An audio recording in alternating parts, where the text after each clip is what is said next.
new information out 2 years since marijuana becomes legal in Colorado. Right now, we're crunching those numbers for you and finding some alarming new statistics about young pot users.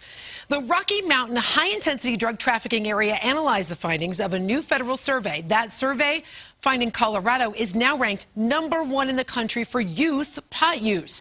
Denver 7's Jennifer Kovaleski talked with the analysts there. And Jen, there is a little bit of controversy with these numbers. Teresa, marijuana is a touchy subject because it is still illegal federally. The Rocky Mountain HIDA is a federal-funded grant program, and they say that in the last 2 years, youth pot use has increased by more than 20% here in Colorado. But pro-marijuana groups argue that those numbers are a little misleading. That if you look at the data, you can't ignore.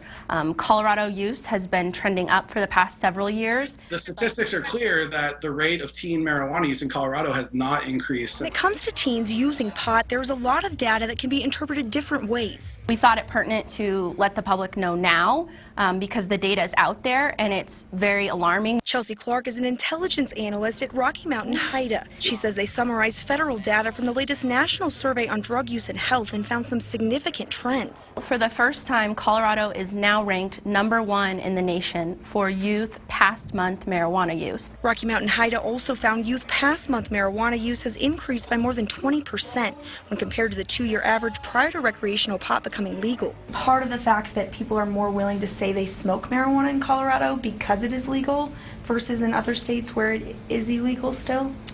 Again, I think it's always illegal for youth, so if you're going to base that on whether they're willing to talk or not, that hasn't changed. We did a Skype interview with Mason Javert, who works for a pro-marijuana group. He says when looking at year-to-year averages, youth pot use has not increased. Multiple state and federal surveys have shown that marijuana use among teens has not increased, and in fact there are surveys with much larger sample sizes that show that it's actually trending downward. Clark disagrees. If you're looking at year to year, maybe you can say that, but we're looking at the trends that the data is showing.